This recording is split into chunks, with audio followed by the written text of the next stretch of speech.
제가 언제 나와야 되는지를 몰라서 먼저 같이 기도 드리고 또 오늘 하나님 말씀 같이 상고하는 시간 갖겠습니다. 함께 기도하시죠.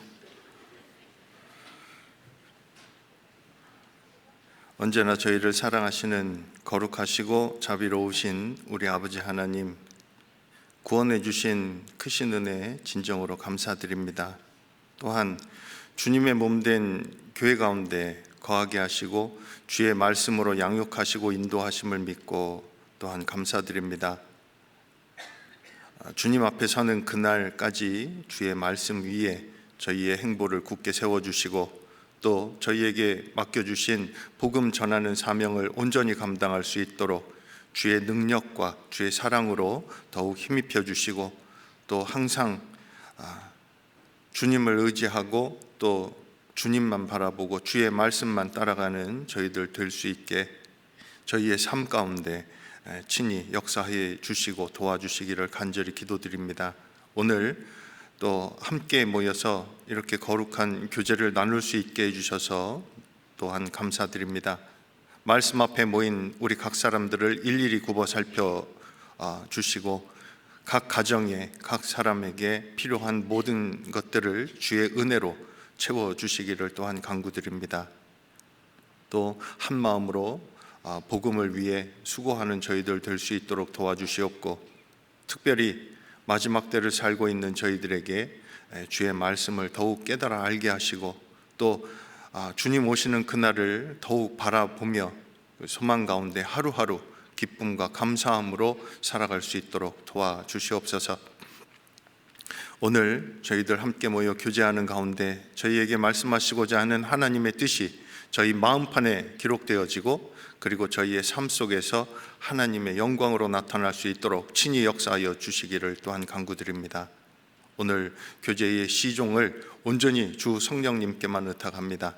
도와주시옵고 또 하나님의 뜻이 또 하나님의 영광이 하나님의 은혜가 나타나는 교제의 시간이 될 수 있도록 이 시간 역사하여 주시옵소서. 저희를 사랑하시는 우리 주 예수님 이름으로 감사하며 기도드렸습니다. 아멘. 성경 찾으시겠습니다. 성경 시편입니다.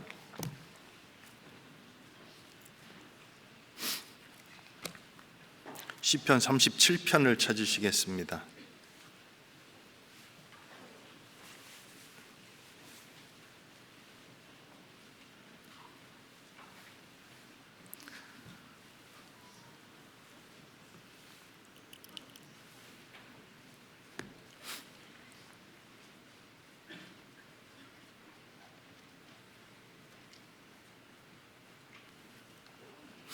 시편 37편 찾으셨어요? 대답하셔도 돼요. 네, 1절부터 시편 37편 1절부터 8절까지 말씀입니다. 시편 37편 1절로 8절까지의 말씀입니다. 제가 읽어드릴게요. 눈으로 잘 따라서 읽으시기 바랍니다. 1절부터입니다. 행악자를 인하여 불평하여 하지 말며 불의를 행하는 자를 투기하지 말지어다. 저희는 풀과 같이 속히 배임을 볼 것이며 푸른 채소같이 쇠잔할 것이미로다. 여호와를 의뢰하여 선을 행하라. 땅에 거하여 그의 성실로 식물을 삼을지어다. 또 여호와를 기뻐하라. 저가 내 마음의 소원을 이루어 주시리로다.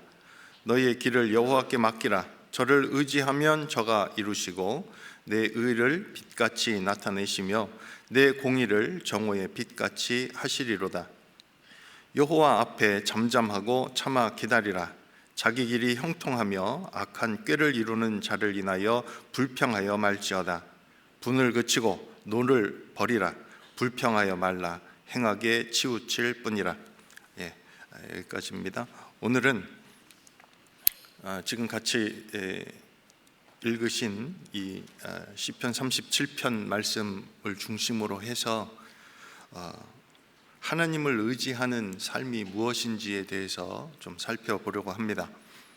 이 시편 37편은 의인의 마땅한 삶이 무엇인지를 자세히 설명하고 있습니다.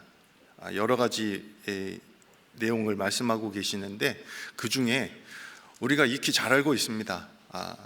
또 간증 가운데도, 그리고 우리의 삶 속에서도 익히 잘 알고 있는 내용입니다. 하나님을 의지하는 것. 근데 하나님을 의지하는 게 무엇일까? 실제 우리의 삶 속에서 하나님을 의지하는 모습은 어떤 모습으로 나타날까 하는 부분을 좀 더 집중해서 살펴보려고 합니다.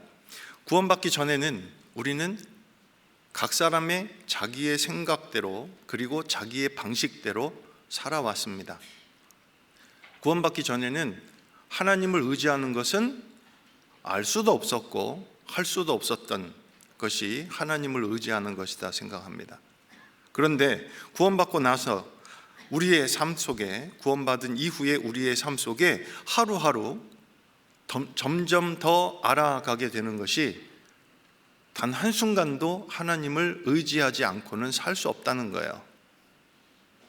신앙의 연수가 점점 더 해가고, 그리고 하나님의 은혜를 점점 더 알아가게 되면 그 가운데 하나님을 더 의지하는 삶이, 하나님을 더 나의 삶 속에 하나님을 더욱 의지하게 되고, 또 하나님을 찾고, 그리고 하나님 말씀에 순종하고, 이 모든 것이 하나님을 의지하는 그런 모습으로 나타난다고 생각합니다. 구원받은 사람들은 자기의 방법대로 사는 사람들이 아닙니다. 구원받을 때 하나님의 말씀을 따라서, 말씀대로 복음을 듣고 믿음으로 말미암아 거듭납니다. 그렇죠? 대답하셔도 된다니까. 글쎄. 하나님의 말씀을, 복음을 듣고 믿어서 구원을 받는 거예요. 하나님이 하신 일, 예수님이 하신 일, 성령님이 하신 일, 나를 위해서 하신 그 엄청난 사랑을 듣고 믿음으로 말미암아서 거듭납니다. 그리고 구원받은 이후에 우리의 삶 속에서도 하나님의 말씀을 따라서 살아야 된다는 것, 순종하고 살아야 된다는 것 계속해서 배우고 있고, 그렇게 살아갑니다. 하나님을 의지하는 게 무엇일까? 말씀 따라가는 거예요. 그리고 하나님 말씀에 맡기는 거예요. 여기 지금 우리가 같이 읽었는데요, 3절부터 3절 같이 읽어보실까요? 여호와를 의뢰하여 선을 행하라. 땅에 거하여 그의 성실로 식물을 삼을지어다. 또 5절도 같이 읽어보실까요? 너의 길을 여호와께 맡기라. 저를 의지하면 저가 이루시고. 지금 반복해서 말씀하셔요. 하나님을 의뢰하라, 맡기라는 거예요. 그리고 의지하다, 의지하라고 말씀하시는 것은 하나님께 기대는 것을 또한 말씀하시는데, 그런 내용들이 무엇인지 좀 보죠. 구원받기 전에 우리는 자기의 방식, 자기 삶의 방식과, 그리고 자기 주위에 있는 여러 도움이 될 만한 분들을 의지하고, 인생을 의지하고 살았어요. 여기 표시하시고요, 시편 146편을 찾아보겠습니다. 구원받기 전에 우리가 하나님 은혜 가운데로 들어오기 전에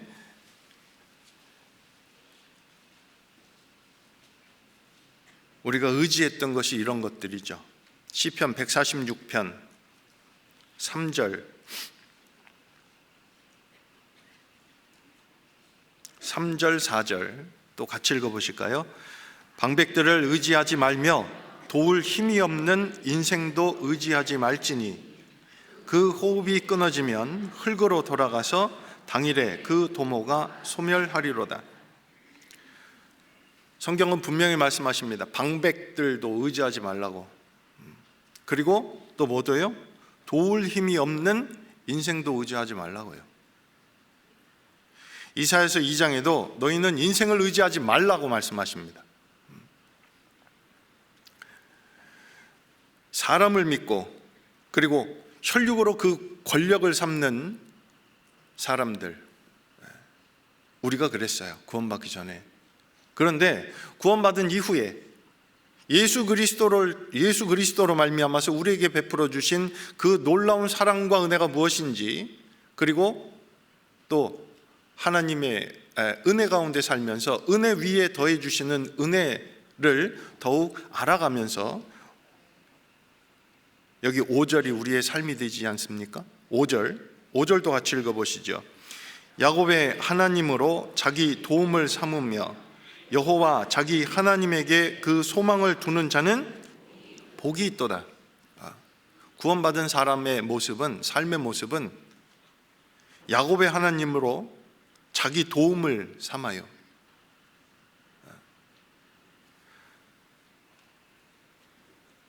하나님이 나의 도움이 되셔요. 사람이 도움이 되어지지 않아요. 그걸 점점 더 알아가게 됩니다. 구원받기 전에 어떤 문제가 있고 어려움이 있을 때 방법을 찾고 그 문제를 해결해 줄 사람을 찾았다면, 구원받은 이후에 우리의 삶 속에서 정말 의지해야 될 분은 하나님 한 분, 주님뿐이라는 것을 분명히 알게 되어진다고 생각합니다. 그리고 잠언 11장에 또 이것도 의지했었거든요. 잠언 11장도 한번 찾아볼까요? 잠언 11장.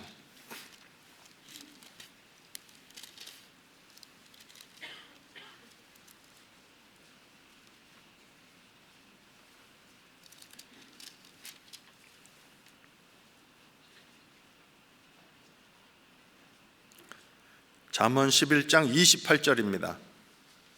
잠언 11장 28절. 또 같이 읽어보시죠.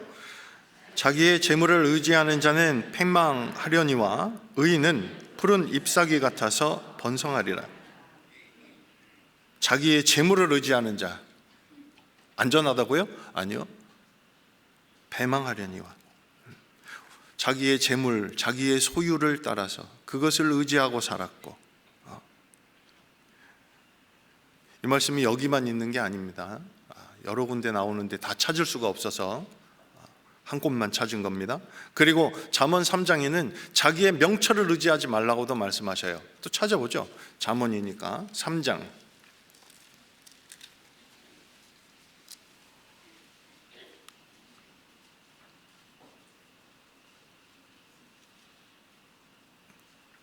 (5절입니다) 잠언 3장 5절, 5절, 6절 이 말씀도 같이 읽으시겠습니다. 너는 마음을 다하여 여호와를 의뢰하고 내 명철을 의지하지 말라. 너는 범사에 그를 인정하라. 그리하면 내 길을 지도하시리라. 너는 마음을 다하여 여호와를 의뢰하고, 하나님께 부탁하고 하나님을 의지하고, 내 명철을 의지하지 말라고. 구원받기 전에 우리는 나의 삶의 경험과 그리고 내 주위의 인맥들을 동원해서 문제를 해결하며 하루하루를 살았다면, 이제는 구원받은 이후에는 말씀 따라 사는 거예요. 하나님께 전적으로 맡기는 삶이 되어집니다. 성경은 하나님을 의지하라고 분명히 말씀하셔요. 시편 115편에 또 찾아보시죠. 시편 115편.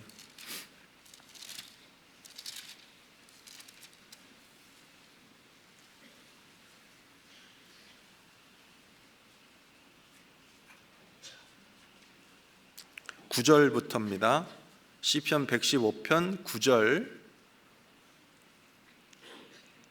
9절로 11절 말씀인데 제가 읽어드릴게요. 다 찾으셨죠? 이스라엘아, 여호와를 의지하라. 그는 너의 도움이시요 너의 방패시로다. 아론의 집이여, 여호와를 의지하라. 그는 너희 도움이시요 너의 방패시로다. 여호와를 경외하는 너희는 여호와를 의지하라. 그는 너희 도움이시요 너의 방패시로다. 하나님을 의지하라고 지금 반복해서 이야기하고 있는데, 또 하나님이 그 하나님을 왜 의지하라고 말씀하셔요? 하나님은 너의 도움이시요 너의 방패시다. 하나님은 우리를 도우시는 분이고 그리고 보호하시는 분이에요. 막아주시고 방패가 되시는 분이거든요. 그리고 그 밑에 12절부터 보면 왜 하나님을 의지하라고 말씀하셨는지를 또 말씀하시는데 보세요.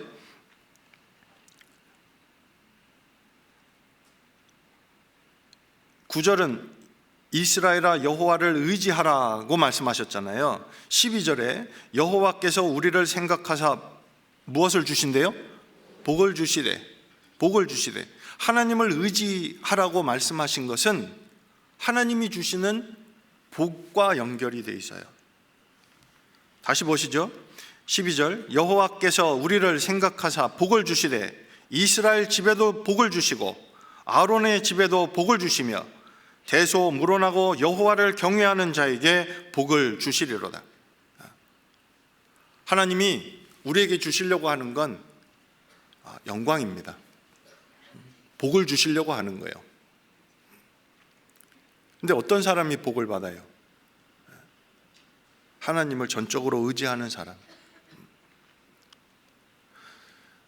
사실 오늘 하루도요 우리에겐 보장되어진 날이 아니에요. 선물로 받은 거지. 그리고 하루를 살아가는 것도 하나님의 은혜 가운데 하나님의 은혜를, 하나님의 인도하심을 경험하게 하시는 또 다른 은혜라고 생각합니다. 구원받기 전에 하나님이 나의 생각에 없었어요. 우리의 삶에 없었다고요. 그런데 구원받은 이후에 하나님의 은혜를 깨닫고 예수 그리스도로 말미암아서 베풀어 주신 그 놀라운 사랑이 믿어지고 난 이후에 단 한순간도 주님이 나의 삶에서 배제되었던 적이 없잖아요. 그렇죠? 하나님과 예수님하고 떨어져 살 수 없어요. 그런데 하나님을 의지하지 않는다. 이것은 말이 안 맞는 말이라고 생각해요. 신앙생활은 하나님을 의지하는 삶이에요. 이스라엘 백성들이 출애굽하기 전에 어디에서 살았대요?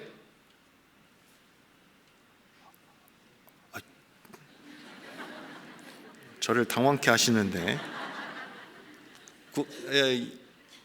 이스라엘 사람들이요 출애굽하기 전에 어디서 나오기 전에? 애굽에서 나오기 전에 어디서 살았다고요? 그 말 안에 다 있는데 왜? 애굽에서 살았잖아요. 애굽은 세상을 얘기하는 거예요. 출애굽은 우리 구원과 관련되어진 아주 중요한 사건이지 않습니까? 그런데 한번 생각해 보시죠. 애굽에서 살고 있을 때 그들은 뭐하고 살았어요? 노예로 살았죠. 예? 근데 농사 짓고 살았고 뭐를 통해서? 나일강을 통해서 나일강물을 애굽 땅에 이제 그 강물을 가지고 농사를 짓고 살았습니다. 그런데 하나님이 그 애굽 땅에서 살고 있던 이스라엘 사람들을 애굽 땅에서 나오게 하셨어요. 그리고 그들에게 주시려고 한 땅은 가나안 땅이에요. 맞죠?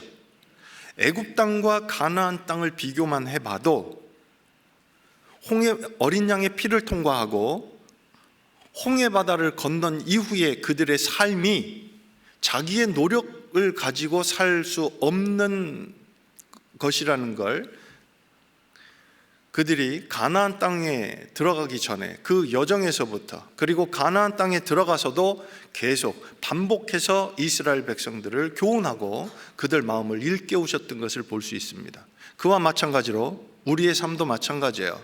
구원받기 전에 우리의 방식대로 나의 생각과 또 나의 방식과 내 주위의 인맥을 통해서 살아왔다고 한다면 구원받은 이후에는 전적으로 하나님을 의지하는 삶을 배우게 하신다는 것을 이스라엘 백성들이 가나안 땅에 들어가는 여정과 그리고 가나안 땅에 들어가서 살고 있는 모습만 보아도 분명히 알 수 있어요.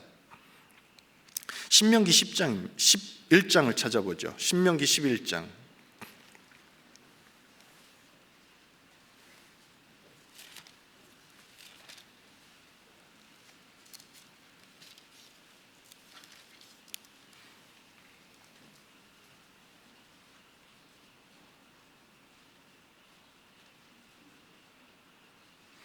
신명기 11장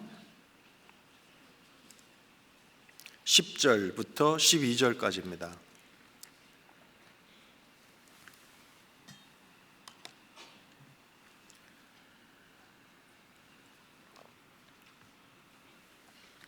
신명기 11장 10절부터 12절까지 말씀 제가 읽어드릴게요. 내가 들어가서 얻으려 하는 땅은 내가 나온 애굽 땅과 같다고요? 안 같다고요? 같지 않아요. 같지 아니하니 거기서는 너희가 파종한 후에 발로 물대기를 채소밭의 댐과 같이 하였거니와 너희가 건너가서 얻을 땅은 산과 골짜기가 있어서 하늘에서 내리는 비를 흡수하는 땅이요 내 하나님 여호와께서 권고하시는 땅이라. 세초부터 세말까지 내 하나님 여호와의 눈이 항상 그 위에 있느니라. 애굽 땅은 나일강의 물을 이제 그 밭에 물을 대고 그것을 가지고 그런 수고를 통해서 농사 지을 수 있는 그런 땅이었어요. 그런데 하나님이 이스라엘 백성들 출애굽하고 그들에게 주시려고 한 가나안 땅, 그 땅은 어떻게 해요? 비가 내려야 돼요. 그리고 땅이 그 비를 흡수하는 땅이라고 말씀하셔요. 물을 모아두고 물을 저장해두고 그것을 나일강처럼 활용을 해서 농사 지을 수 없는 땅이란 말입니다. 이건 무엇을 얘기해요? 전적으로 하나님을 의지하는 삶을 가르치는 거야. 가나안 땅, 애굽 땅과 가나안 땅, 어떤 땅이 더 좋은 땅이에요? 뭘 고민을 해요? 하나님이 주시는 거요. 하나님이 주시는 게 분명히 좋은 거죠. 가나안 땅이 좋은 거예요. 그 위에 9절 한번 보세요. 또 여호와께서 너희의 열조에게 맹세하사 그와 그 후손에게 주리라고 하신 땅, 그 땅, 가나안 땅이잖아요. 그 땅을 뭐라고 말씀하셔요? 젖과 꿀이 흐르는 땅에서 너희의 날이 장구하리라. 근데 그 땅은 사람의 노력으로, 사람의 수단과 방법을 통해서 살아갈 수 있는 땅이 아닌 거예요. 14절, 15절 같이 읽어보죠. 여호와께서 너희 땅에 이른 비, 늦은 비를 적당한 때에 내리시리니 너희가 곡식과 포도주와 기름을 얻을 것이요 또 육축을 위하여 들에 풀이 나게 하시리니 내가 먹고 배부를 것이라. 그 땅은 하나님이 이렇게 풍요롭게 해주실 땅이에요.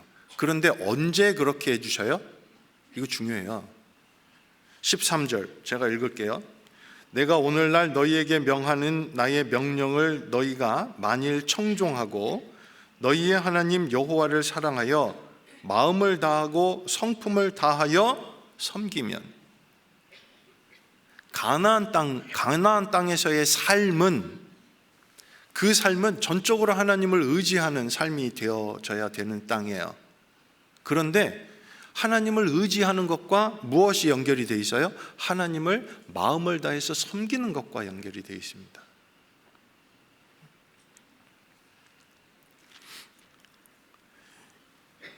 이른 비와 늦은 비를 주시는 것은 하나님이 은혜를 베푸시는 것을 이야기해요.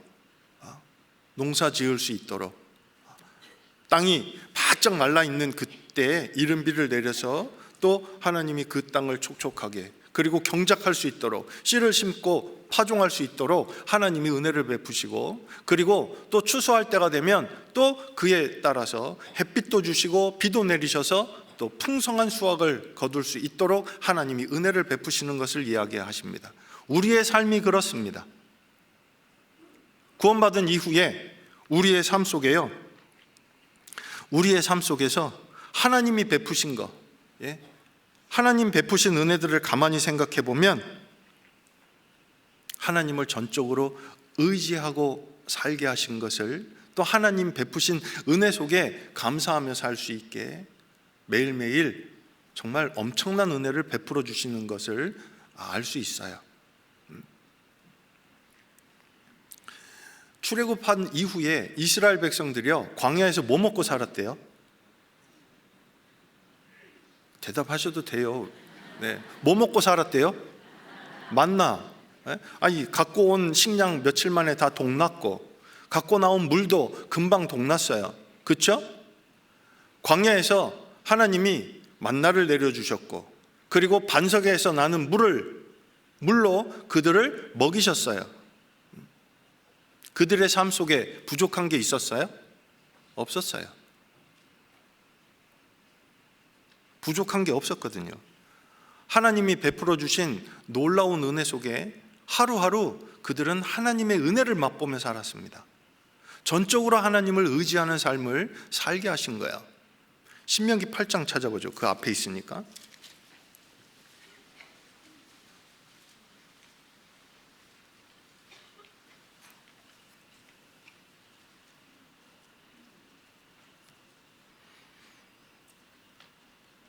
신명기 8장 2절.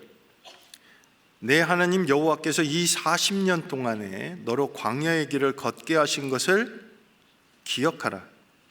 우리도 기억해야 돼요. 이스라엘 백성들이 했던 그런 모습이 그들만의 모습이 아니기 때문입니다. 우리의 삶의 모습도 그대로 투영되고 있습니다. 다시요. 광야의 길을 걷게 하신 것을 기억하라. 이는 너를 낮추시며 너를 시험하사 내 마음이 어떠한지 그 명령을 지키는지 아니 지키는지 알려 하심이라. 3절은 같이 읽죠. 너를 낮추시며 너로 줄이게 하시며 또 너도 알지 못하며 내 열조도 알지 못하던 만나를 내게 먹이신 것은 사람이 떡으로만 사는 것이 아니요 하나님의 입에서 나오는 모든 말씀으로 사는 줄을 너로 알게 하려 하심이라. 4절도 같이 읽을까요? 이 40년 동안에 내 의복이 헤어지지 아니하였고 내 발이 부르지 아니하였느니라. 그들의 삶에 부족함이 없었습니다. 하나님이 다 채워주셨어요. 우리의 삶은 어떤가요? 나의 삶을, 우리 각자의 삶을 나보다 더 잘 알고 계시는 분이 하나님이세요.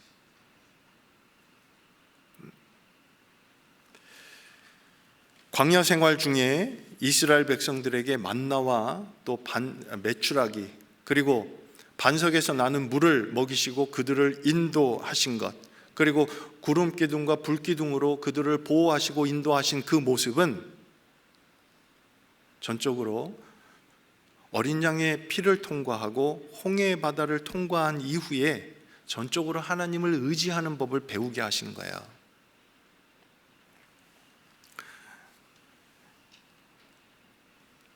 하나님을 의지하는 모습을 또 한 분을 통해서 좀 자세히 살펴보려고 하는데요.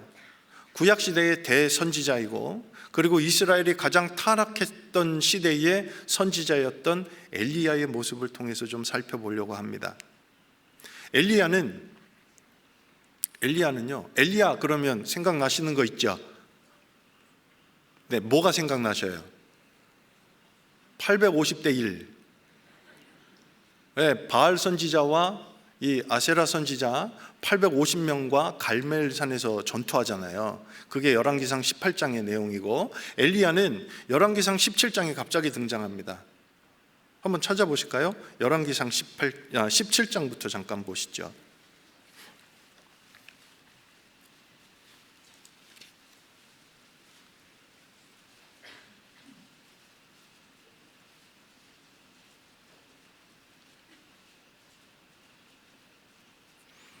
열왕기상 17장 1절, 엘리야가 처음 등장하는 곳이에요. 길르앗에 우거하는 자 중에 디셉 사람 엘리야가 아합에게 고하되 나의 섬기는 이스라엘 하나님 여호와의 사심을 가리켜 맹세하노니 내 말이 없으면 수년 동안 우로가 있지 아니하리라 하니라. 엘리야가요 등장하면서 이 땅에 비 안 내린다. 이제 가나안 땅에 이 이스라엘 사람들이 하나님이 약속하신 그 가나안 땅, 아브라함에게 주신 그 땅에 지금 들어와서 살고 있지 않습니까? 근데 그 땅은 어떻게 해야지 먹고 살아요? 하나님이 비를 내려주셔야 돼요. 맞죠? 근데 하나님이 불순종하니까, 이스라엘 백성들이 불순종하니까요, 하늘을 닫아버리셨어요. 그걸 우상을 숭배하고 하나님을 섬기지 않고, 그리고 하나님과 상관없는 삶을 사니까 하나님이 그들을 돌이키게 하시려고 엘리야를 보내신 거예요. 그리고 하나님이 그들에게 하늘을 닫아버리실 걸, 3년 6개월 동안 하늘을 닫아버리실 걸 지금 선포하신 겁니다. 그리고 나서 이 엘리야가요, 숨어 있었잖아요. 하나님이 말씀하시는 대로 3년 6개월이 농사를 져서 먹고 살아야 되는데 3년 6개월 비가 안 와요. 이게 얼마나 힘들었을까요? 그 뒤에 18장을 한번 찾아보죠. 엘리야가 숨어 있다가 이제 아합 앞에 나타납니다. 그리고 16절입니다. 열왕기상 18장 16절. 오바댜가 가서 아합을 만나 고함에 아합이 엘리야를 만나려 하여 가다가 엘리야를 볼 때에 저에게 이르되 이스라엘을 괴롭게 하는 자여 내냐? 저가 대답하되 내가 이스라엘을 괴롭게 한 것이 아니라 당신과 당신의 아비의 집이 괴롭게 하였으니 이는 여호와의 명령을 뭐했고? 버렸고 당신이 바알들을 쫓았습니다. 하나님을 섬기고 하나님 말씀을 따라서 살면 이건 축복의 땅이에요.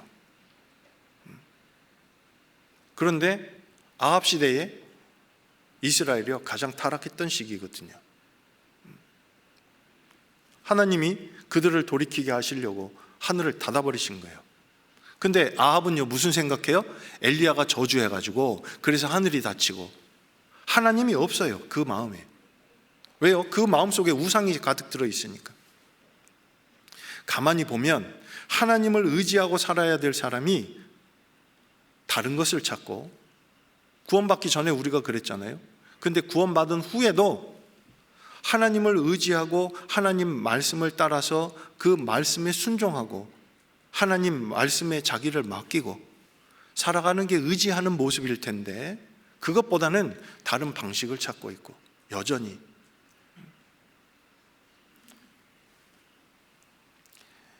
이스라엘이 그랬어요. 이때 엘리야가 아합에게 얘기합니다. 19절입니다. 그런즉 보내어 온 이스라엘과 이세벨의 상에서 먹는 바알의 선지자 450인과 아세라의 선지자 400인을 갈멜산으로 모아 내게로 나아오게 하소서. 이제 850대 1의 전투를 선포한 겁니다. 그리고 850대 1의 전투를 합니다. 온 이스라엘을 불러 모아놓고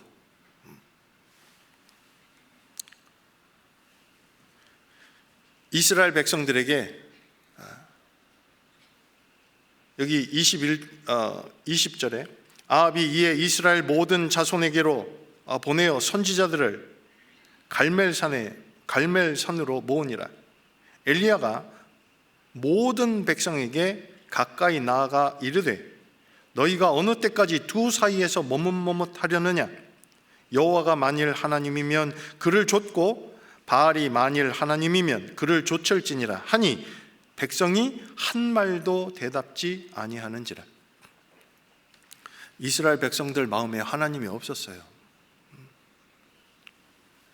그들 앞에서 하나님의 살아계신 것과 하나님이 어떤 분이신지를 엘리야는 지금 이 850명의 우상을 숭배하는 선지자들과 또 하나님이 마음에 없는 이스라엘 백성들 앞에서 이 전투를 치러야 되는 거예요.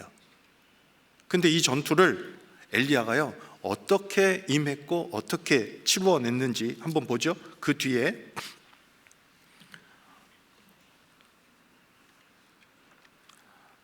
30절부터 보시겠습니다. 엘리야가 모든 백성을 향하여 이르되 내게로 가까이 오라. 백성이 다 저에게 가까이 오매 저가 무너진 여호와의 단을 수축하되 야곱의 아들들의 지파와 수요를 따라 12도를 취하니 이 야곱은 여호와께서 옛적에 저에게 임하여 이르시기를 내 이름을 이스라엘이라 하리라 하신 자더라. 32절 같이 읽어보죠. 저가 여호와의 이름을 의지하여 그 돌로 단을 쌓고 단으로 돌아가며 곡식 종자 2세알을 용납할 만한 도랑을 만들고 또 나무를 버리고 송아지의 각을 떠서 나무 위에 놓고 이르되 통 4세 물을 채워다가 번제물과 나무 위에 부으라 하고, 자, 이렇게 이제 3번을 그렇게 했어요. 그렇게 하고 이제 하나님께 기도합니다. 바알과 아세라 선지자들도 번제물을 드리려고 준비해 놓고 바알이요 아세라요 이 우상을 섬기는 선지자들도 지금 계속 기도하고 그러고 있는 모습이에요. 누구 앞에서요? 이스라엘 백성들이 보는 앞에서. 엘리야가 이 싸움을요, 이 전투를 하나님을 의지해서 하고 있는 거예요. 목숨 걸고 하는 겁니다. 근데 그 밑에 여기 보시죠. 36절에 저녁 소재 드릴 때에 이르러 선지자 엘리야가 나아가서 말하되 아브라함과 이삭과 이스라엘의 하나님 여호와여, 주께서 이스라엘 중에서 하나님이 되심과 내가 주의 종이 됨과 내가 주의 말씀대로 이 모든 일을 행하는 것을 오늘날 뭐하게 해달라고요? 알게 해달라고. 누가요? 이스라엘 백성들이 보고 알게 해달라고. 그리고 엘리야가 원하는 건 하나님의 크신 영광이 나타나면 이스라엘 백성들이 돌아오기를 바라고 있는 거예요. 하나님 편으로 마음을 돌이키고 하나님을 온전히 의지하고 그리고 하나님 말씀에 순종해서 살기를 바라는 마음으로 지금 이 전투에 임하고 있는 겁니다. 37절도요. 여호와여 내게 응답하소서, 내게 응답하소서. 이 백성으로 주 여호와는 하나님이신 것과 주는 저희의 마음으로 돌이키게 하시는 것을 뭐하게요? 알게 하옵소서. 아멘. 이게 엘리야의 마음이었어요. 이 이스라엘 백성들의 마음을 돌이키고 그리고 하나님께로 돌아오게 하기를 정말 간절히 바라는 마음으로 지금 하나님 앞에서, 이스라엘 백성들 앞에서 이 전투에 임하고 있는 겁니다. 하나님을 의지하고요. 38절 이에 여호와의 불이 내려서 번제물과 나무와 돌과 흙을 태우고 또 도랑에 물을 핥은지라 모든 백성이 보고 엎드려 말하되 여호와 그는 하나님이시로다, 여호와 그는 하나님이시로다 하니. 이걸 보고 이스라엘 백성들이요 여호와가 하나님이시다 외칩니다. 말합니다. 근데 이스라엘이 돌이켰어요? 이 일로? 아니요, 안 돌이켜요. 850명의 우상을 섬기던 선지자들을 다 죽입니다. 그 후에 기손 시냇가에서. 그리고 나서 엘리야가 어떻게 됐어요? 도망가요. 자, 보세요. 저 좀 보시죠. 지금 850명과 전투를, 이스라엘 백성들 앞에서 엄청난 전투를 한 거예요, 혼자. 그리고 이 일을 통해서 이 엄청난 하나님의 역사하심을 보고 난 이후에 이스라엘 백성들이 회개하고 하나님께로 돌아오기를 간절히 바라고 이 일에 임했는데, 하나님의 이름을, 여호와의 이름을 의지하고 이 일에 임했는데 이스라엘 백성들이 그렇게 해요? 안 했어요. 그래 놓으니까 19장에 어떤 일이 벌어져요? 엘리야가 낙심이 되어버렸어요. 하나님을 의지하고 이 큰 전투를 벌였잖아요. 맞죠? 대답하셔도 되는데 그랬어요. 근데 하나님을 의지하고 이 큰 전투, 이 큰 일을 행했어요. 하나님의 크신 역사를 나타내 보였거든요, 이스라엘 백성들에게. 근데 그 자기의 생각대로 되어지지 않으니까 낙심이 돼버린 거예요. 19장 보죠.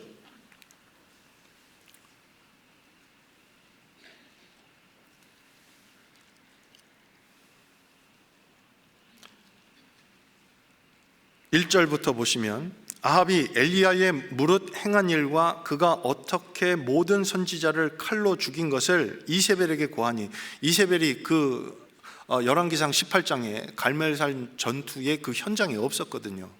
그러니까 아합이 이제 그 일을 자기 아내인 이세벨에게 고한 겁니다.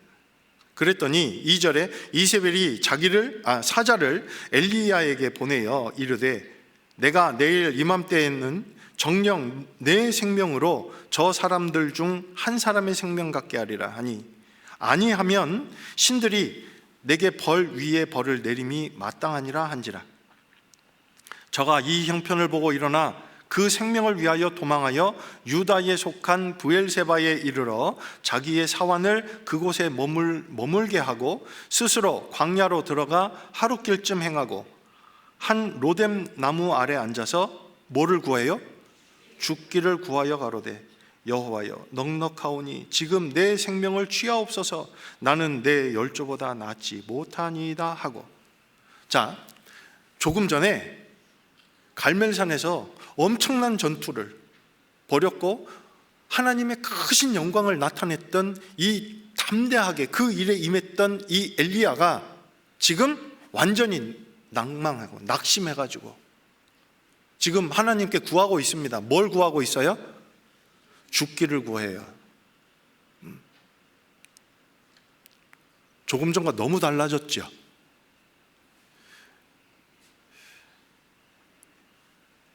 이런 엘리야를 위해서요, 하나님은 이 엘리야를 위로하십니다.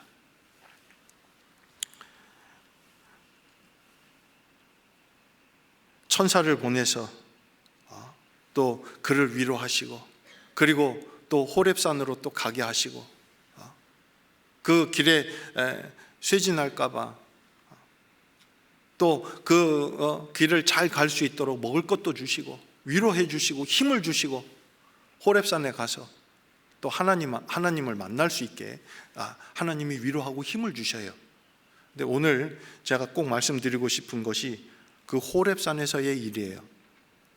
여기 가만히 보면 엘리야는 지금 낭망되어 있는 상태거든요. 근데 이 엘리야가 결국은 다시 힘을 얻고, 그리고 하나님을 의지해서 또 하나님의 역사를 온전히 이루어 갑니다. 그 내용을 좀 다시 한번 보죠. 9절 보시죠. 9절. 엘리야가 그곳 굴에 들어가서, 이거 호렙산에 있는 굴이에요. 그곳 굴에 들어가서 거기서 유하더니 여호와의 말씀이 저에게 임하여 이르시되 엘리야야 내가 어찌하여 여기 있느냐.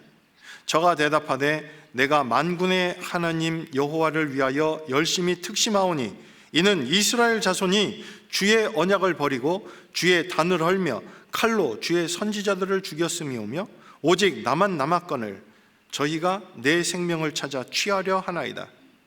여호와께서 가라사대 너는 나가서 여호와의 앞에서 산에서 쓰라 하시더니 여호와께서 지나가시는데 여호와의 앞에 크고 강한 바람이 산을 가르고 바위를 부수나 바람 가운데 여호와께서 계시지 아니하며 바람 후에 지진이 있으나 지진 가운데도 여호와께서 계시지 아니하며 또 지진 후에 불이 있으나 불 가운데도 여호와께서 계시지 아니하더니 불 후에 세미한 소리가 있는지라.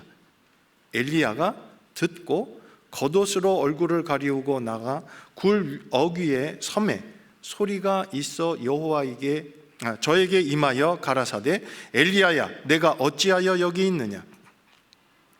저가 대답하되 내가 만군의 하나님 여호와를 위하여 열심히 특심하오니 이는 이스라엘 자손이 주의 언약을 버리고 주의 단을 헐며 칼로 주의 선지자들을 죽였음이오며 오직 나만 남았거늘 저희가 내 생명을 찾아 취하려 하나이다. 자, 이제 보시죠. 로뎀 나무 아래 정말 쓸쓸히 죽기를 구하고 있는 이 엘리야를 하나님은 천사를 보내고 여호와의 사자를 보내고 그래서 위로하시고 또 힘을 북돋아 주시고 그리고 하나님 앞에 설 수 있도록 또 그를 격려하셨어요. 근데 그가 정작 가가지고 거한 곳은 어디예요? 굴 속에 들어가 있었어요.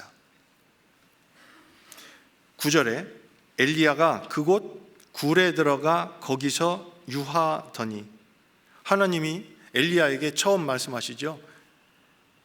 엘리야야, 내가 어찌하여 여기 있느냐? 내 위치가 왜 여기냐? 내가 있어야 될 곳이 어디냐? 엘리야의 대답을 보죠. 10절에 저가 대답하되 내가 만군의 하나님 여호와를 위하여, 누구를 위하여요? 하나님을 위해서 이 엄청난 일을 했어요. 왜요? 열심히 특심하거든요.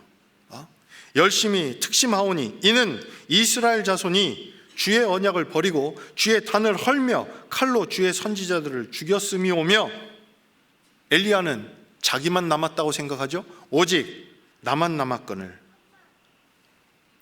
이게요, 엘리야의 생각이에요. 지금 굴에서 하나님과 대화하고 있습니다. 그렇죠? 근데 그 굴에서 나오게 되어지는 것이, 그 뒤에 하나님이 너는 여기서 나가서, 보세요 11절에 여호와께서 가라사대 너는 어떻게 해요? 나가서 여호와 앞에 산에 섰으라. 하나님이 말씀하셨어요. 이 엘리야에게 나가서, 굴에서 나가가지고 하나님 앞에 산에 섰으라고요. 왜요? 다시 사명을 주시려고. 그런데 보세요, 첫 번째, 크고 강한 바람이 지나가요. 근데 거기에 엘리야가 찾았던 게, 엘리야는요 표적을 보고 따라가는 사람이 아닙니다. 이거 굉장히 중요한 거예요. 오늘 말씀드리는 것 중에 제일 중요한 거예요. 다른 건 다 잊어버려도 이거는 반드시 갖고 가세요. 엘리야가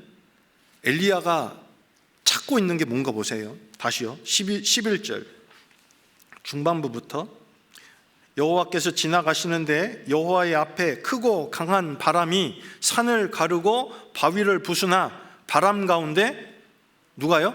여호와께서 계시지 아니하며.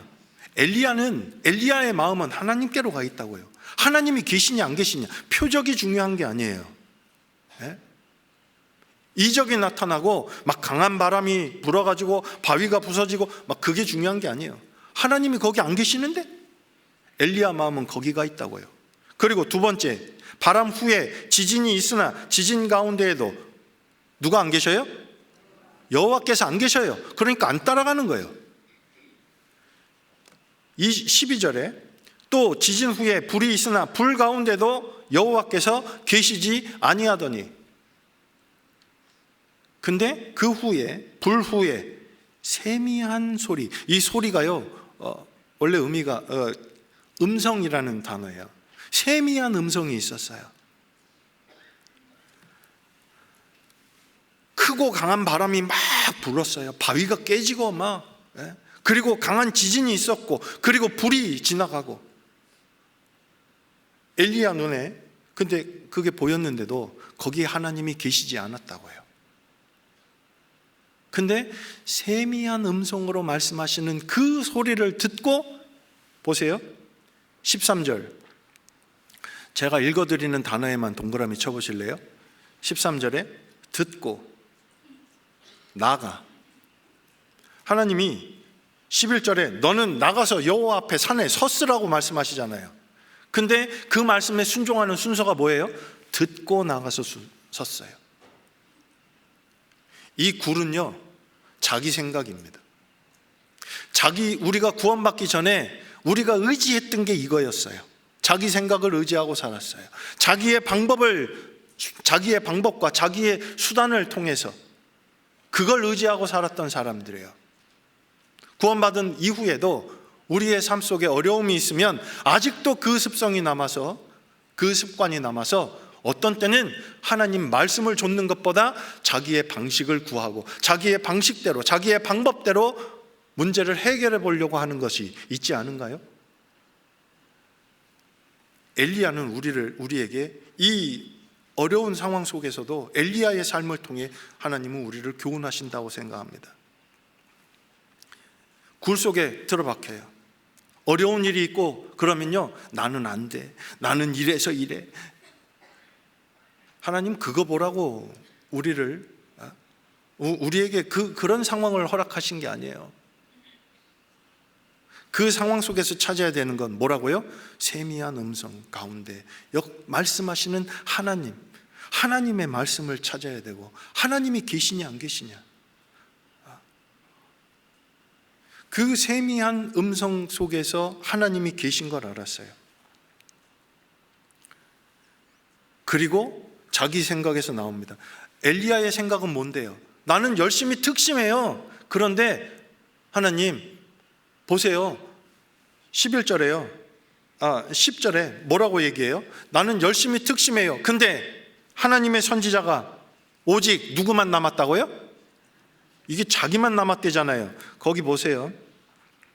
18절, 이건 하나님의 역사하심이에요. 18절 같이 읽어볼까요? 그러나 내가 이스라엘 가운데 7,000인을 남기리니 다 무릎을 바알에게 꿇지 아니하고 다 그 입을 바알에게 맞추지 아니한 자라. 지금 몇 명을 남겨두셨어요? 하나님은 혼자 남아있는 게 아니에요. 이게 자기 생각이라고. 이게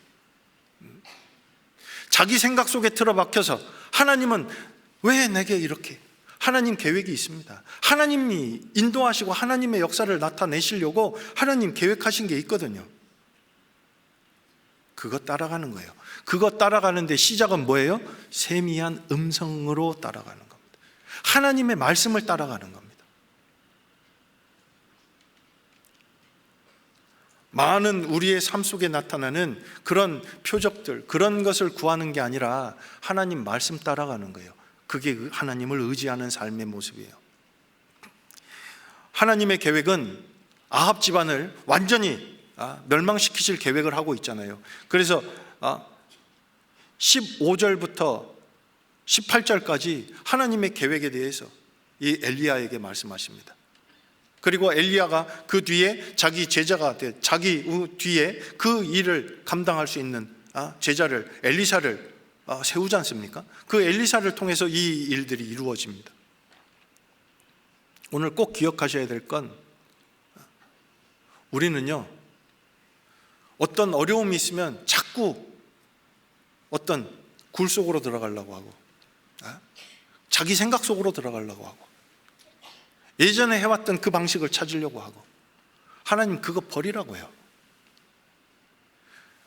하나님 앞에 나아가기를 힘쓰고, 그리고 하나님께 정말 은혜의 보좌 앞에 담대히 나아갈 수 있는 건 하나님 말씀을 듣고 하나님 말씀을 좇아서 살 때, 하나님을 의지하는 법을 배우게 됩니다. 시간이 다 돼가지고 벌써 좀 드릴 말씀 많은데, 오늘 37편 다시 돌아오죠. 이제 정리해야 되겠네요. 시편 37편에 보면 하나님 의지하는 게 뭔지를 여기 시편 37편에 말씀을, 아까 우리 본문으로 찾았던 말씀 가운데 좀 살펴보고 정리해야 될 것 같아요. 1절 보시면요, 3절부터 보시죠. 시편 37편 3절 다 돌아오셨죠? 여호와를 의뢰하여 선을 행하라. 땅에 거하여 그의 성실로 식물을 삼을지어다. 5절, 너의 길을 여호와께 맡기라. 저를 의지하면 저가 이루시고. 보면 첫 번째, 하나님을 의지하는데요, 바탕이 믿음이에요. 하나님은 선하신 분이에요. 하나님은 불의하신 분이 아닙니다. 우리가 우리의 삶 속에 어려움이 있고 곤란한 일을 경험하는 거, 그거 하나님이 허락하신 일이에요. 근데 나를 골탕 먹이시려고요? 하나님 그런 분이 아니라고요.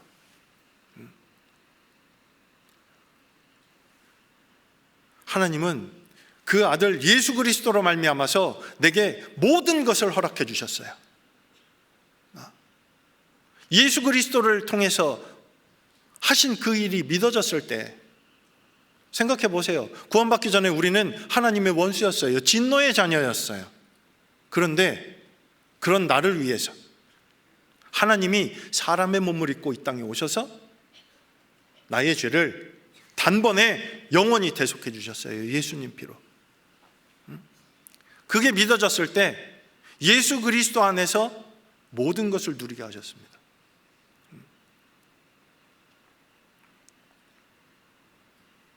하나님은 선하신 분입니다. 그리고 하나님은 전지전능하신 분입니다. 하나님의 선하심과 하나님의 능력을 점점 더 알아갈 때, 그 바른 믿음이 있을 때 하나님을 의지하게 됩니다. 그리고 5절에요. 여기 3절에 여호와를 의뢰하여 선을 행하라.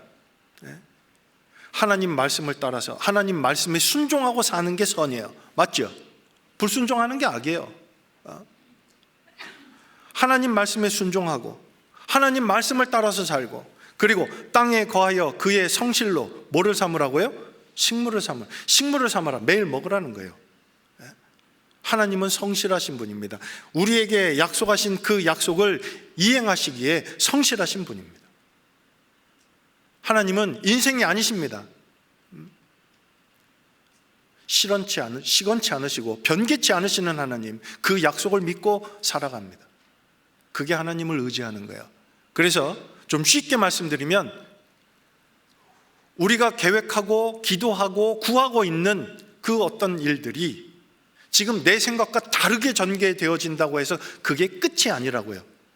하나님은 내게 좋은 것으로 갚아주실 거예요. 좋은 것으로 주시려고 해요. 내가 생각했던 그 이상의 것으로 하나님은 항상 내게 더해 주셨어요. 생각해 보세요. 우리가 입고 있는, 우리가 지금 누리고 있는 그 은혜가, 하나님이 베푸신 은혜가 내가 생각했던 그 범주 안에 있는가? 아니에요. 그 어떤 은혜도 우리가 생각했던 그 생각 이상의 것을 항상 하나님은 내게 주셔요. 숨 좀 쉬어보세요. 숨 쉴 때 필요한 공기도 이거요, 하나님이 만드신 거예요. 우리가 살고 있는 모든 것이 하나님의 은혜로 살고 있다는 걸 알아요. 근데 그 어떤 것이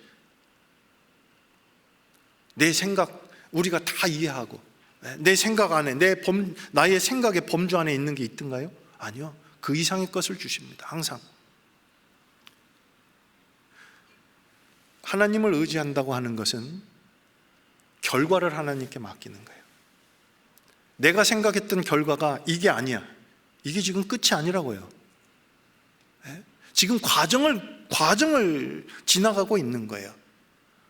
하나님은 내게 정말 하나님의 은혜가, 하나님의 영광을 더욱더 알 수 있도록, 하나님의 능력을 더욱더 알 수 있도록 하나님은 내게 좋은 것으로 갚아주실 거예요. 내가 생각했던 그 이상의 것으로 내게 채워주실 겁니다. 그 믿음이 하나님을 더욱 의지하게 만들 겁니다. 그게 믿어진 사람은 오늘 하루 어떻게 살아야 돼요? 하나님 말씀을 좇아 사는 거예요. 그걸 뭐라고 해요? 순종이라고 해요. 다시요, 3절 여호와를 의뢰하여 뭐 하라고요? 선을 행하라. 하나님 말씀을 따라서 사는 거예요. 하나님 말씀에 순종하는 거예요. 그게 선이에요. 그게 오늘 하나님을 의지하는 우리들이 해야 할 일이고, 그리고 결과는 하나님께 맡기고. 하나님은 선하신 분이고 능력이 무궁하신 분이에요. 육신의 부모님은, 육신의 아버지는 자녀에게 좋은 것을 주고 싶어도 능력의 한계가 있지만, 우리 하나님 아버지는 전지전능하신 분입니다. 그래서 하나님을 의지하라고 하신 거예요. 하나님을 의지하는 사람이 하나님 말씀을 따라서 오늘을 살 때 나타나는, 그의 삶에 나타나는 모습이 1절에 있어요. 1절과 4절 여기 반복해서 나오는데요, 1절에요 밑줄 쳐보세요. 불평하지 말며, 뭐 하지 말며? 하나님 의지하는 사람의 삶 가운데 없는 거, 이거예요. 뭐가 없어요? 불평이 없어요. 왜요? 이거 하나님이 나를 인도해 가시고 분명히 하나님 은혜 가운데 이거 은혜로 주신 거거든요. 지금 내가 생각할 때 내 마음에 흡족치 않아요. 근데 내게 필요한 거예요. 그거 반복해서 말씀하시거든요. 7절, 8절 불평하여 말지어다. 8절에도 불평하여 말며. 하나님 의지하는 사람에게 없는 거 불평입니다. 그리고 4절 같이 읽어보죠. 또 여호와를 기뻐하라. 하나님을 의지하는 사람, 제가 시간이 없어갖고 급해서 여호와를 기뻐하라. 불평 안 하고 불평하지 말고 뭐 하라고요? 기뻐하고 감사하고 하나님을 의지하는 사람의 삶 속에 나오는 거예요. 그러면 하나님이 나의 길을 하나님은 완전케 하실 거예요. 시편 여기 4절에 다시 보시면요, 또 여호와를 기뻐하라. 저가 내 마음의 소원을 뭐라고요? 이루어 주실 거예요. 하나님께 맡긴 사람, 내 모습은 감사합니다. 불평하지 않습니다. 그리고 3절에 말씀하신 것처럼 여호와를 의뢰하여 기도합니다. 하나님께 의뢰합니다. 그리고 7절에 말씀하신 것처럼 여호와 앞에 잠잠하고 참아 기다립니다. 하나님을 의지하는 사람의 삶의 모습이요. 그리고 결과는 하나님께 맡기고.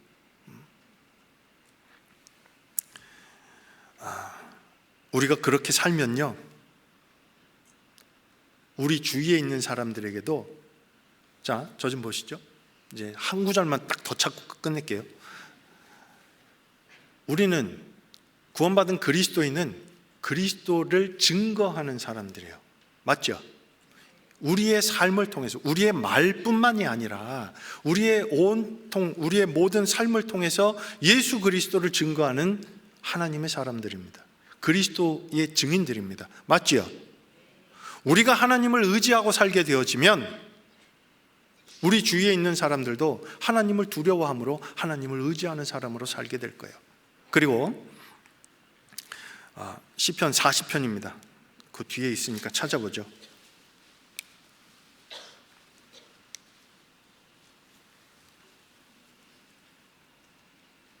다윗이 이렇게 노래했어요.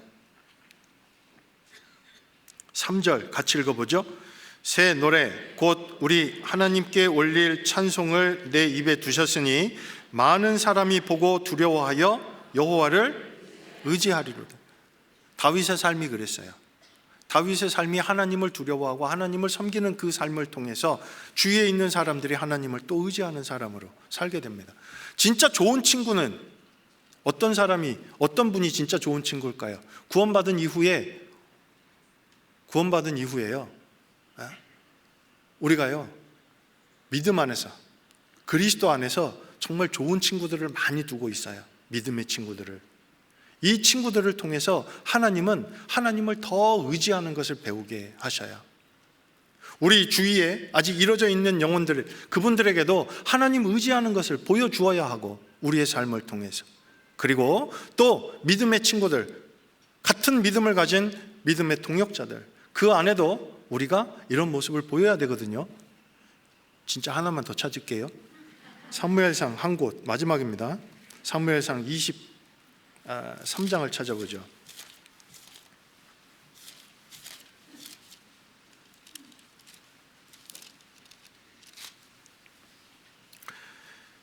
이 사울의 아들 요나단이요,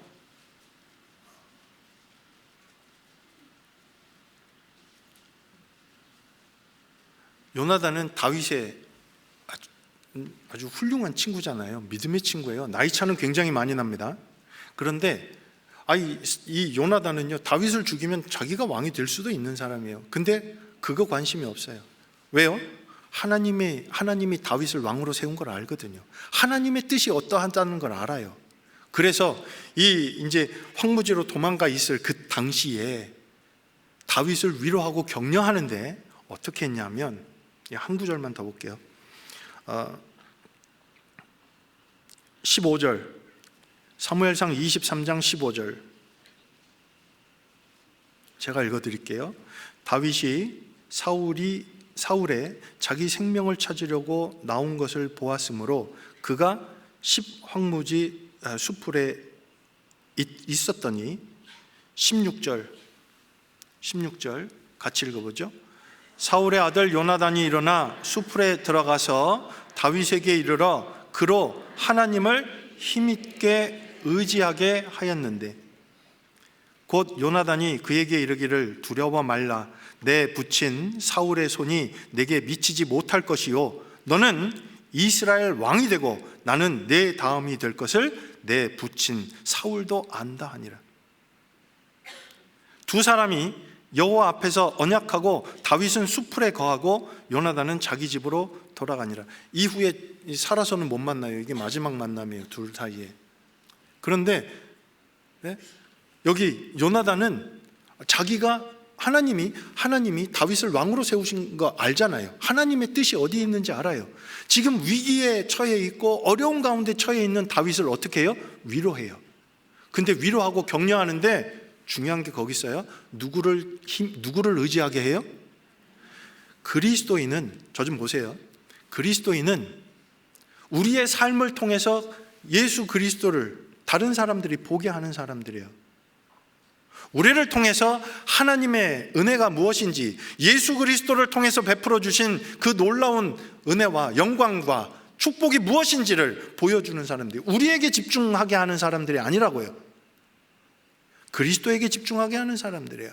그리고 믿음의 좋은 친구들은 어떤 친구들이에요? 여기요, 16절에 요나단이 다윗에게 했던 것처럼 어렵고 곤란한 상황에 있는, 처지에 있는 친구들에게 그로 하나님을 힘있게 의지하게 하는, 이게 믿음의 친구예요.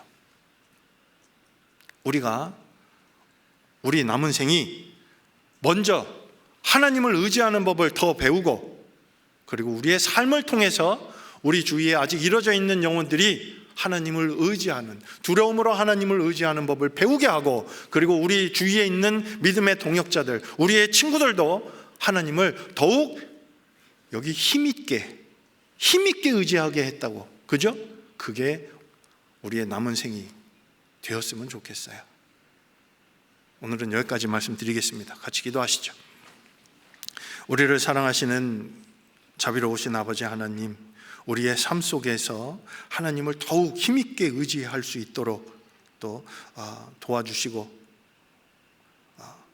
하나님 말씀을 조차 정말 하나님의 영광을 나타내는 귀한 인생이 되어지도록 주님 친히 역사하시고 다스려 주시고 도와주시기를 간절히 기도합니다.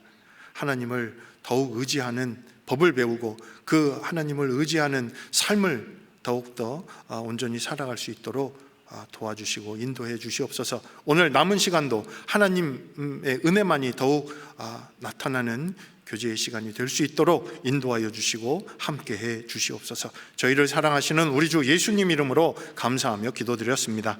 아멘.